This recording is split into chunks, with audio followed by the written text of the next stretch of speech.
Do you really know yourself? Your answer to that may vary. A few weeks ago, I was listening to a podcast with Jordan Peterson, the famous psychologist. I've been following Jordan Peterson for years, probably the better part of 8 years or so, and he mentioned a personality test that he has called understandmyself.com. I've definitely done a few of these in the past, but this is the first time that I've actually paid money to do one. I was looking for the topic of the next video, and coincidentally, I actually saw this advert on Facebook today as I was sitting down to think about what am I going to film. Really good people aren't naive. They're tough as they can possibly be, and they've seen things. I'm realizing that I have to daily show up for myself if I want my life to be what I want it to be. Right. It is a battle. You want to be moving forward towards something worthwhile. And the test I took last night will help as well. Oh yeah, that's another thing we didn't talk about. I have this test online called understandmyself.com, which I would recommend. It'll give you a description of your personality according to a Big 5 model: extroversion, neuroticism, agreeableness, conscientiousness, and openness. And then it breaks each of those down into 2 sub-traits. And so I would say it's really useful for you to do that, find out where your strengths and weaknesses are, what your character is, but it's also really useful to have the people around you do it, because you'll find out there are things about them you don't know.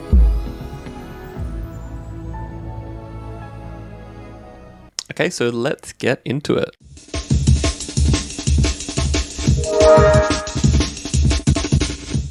Essentially, the test is 100 questions, where it goes from you really disagree to neutral to agree to strongly agree. If you've done any kind of personality test like the MBTI before, then this is definitely not new to you. Taking a look at those Facebook comments from that ad, it was somewhat mixed. Some people feel that they already knew themselves and they didn't learn anything new.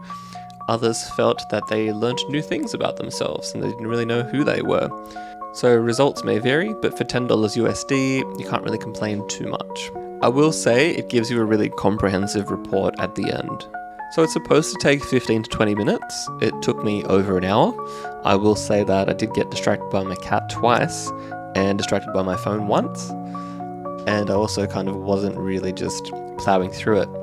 I find these sorts of tests difficult because it requires me to reflect on a 3 to 5 word sentence and then think, do I really agree? Do I strongly agree? Do I disagree? Am I just neutral? I will say a lot of my answers were somewhat neutral, because if I can't really think of a circumstance where this applies, then I don't really know what to put. The same goes if I find 2 conflicting circumstances, where it's like, sometimes I'm like this and sometimes I'm like that, so what do I really put? Even though I've done an array of these personality tests before, I still find it difficult to go through those kinds of questions and just reflect on situations in the past and bring up specific experiences, because otherwise I don't really know how to just answer the question. So it's basically 10 pages of 10. They recommend that you only do the test once, as you're influenced by having done the test before and knowing the questions. And so, as I mentioned, the report is quite a comprehensive output. And the scores are actually percentiles, and you need to take into account that it's all men and women and all ages. So you're really getting compared with kind of everyone in general. For example, I'm more compassionate than the average male, but I'm less compassionate than the average female. After I got my results, I was a bit lost for words, and I had this kind of big sense of dread. It's basically telling me that I'm somewhat agreeable. I'm not very extroverted and friendly. I work hard and clean things a lot. I don't like to try new things, and I definitely overthink and worry a lot. That's definitely what you want to hear. I've heard Jordan talk about the Big 5 many, many years ago, I think back in 2017, when I used to watch his university lectures, and it's a well-known staple for personality tests. I've never heard of it broken down into the 2 subparts of each Big 5 attribute though, so I found that quite interesting as I was reading the report. At a glance, it was definitely easy to feel saddened by these kind of results, where you shouldn't really feel sad for who you are, it's just important to know who you are. I think that's why it's really useful to do this test as well, if you don't have a solid grasp or you need a awakening on who you are. In saying that, it is also important to remember that like a score of 100 questions doesn't really define your personality. It's just like if you had to put it on paper and say that you're kind of like this, you're kind of like that, using these kind of scenarios and how you've answered them, then that's what the test is for. It's never great thinking that I'm not a very open person and that I worry a lot. Like, for example, I scored very low on enthusiasm, which makes me feel sad, but at the same time, that's just always kind of who I am. I'm just this German robotic dude who shows no emotion. Yeah, everything is unexciting. I just want to go to work and then maybe party sometimes. Shout out to the Germans. But at the same time, it's true. I don't really seek out very stimulating or crazy activities. I'm happy to just maintain the status quo and just have a relatively good time. How you think about some of these traits as well, they definitely have pros and cons. It's not necessarily saying one is better than the other. They're just situational and kind of affect what you might do for your career or how you interact with people. Like, for example, I'm also apparently low in assertiveness.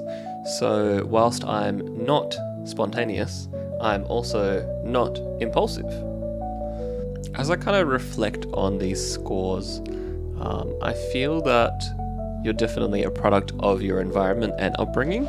So whilst you may be inclined to be certain ways, at the same time, by changing your behaviors, hanging around different people, going through different phases of life, I believe at least, that you're likely to change some of these scores.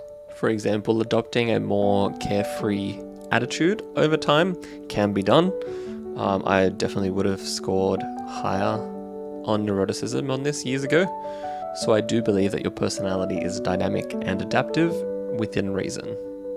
I'm definitely going to have to take a couple of days to kind of process this and come back with a fresh mindset, and then see how I may use these to my advantage, or how I may find myself in situations where I could grow some of my aspects that I'm not the best at, or at least communicate more effectively in future relationships, friendships, and that kind of thing.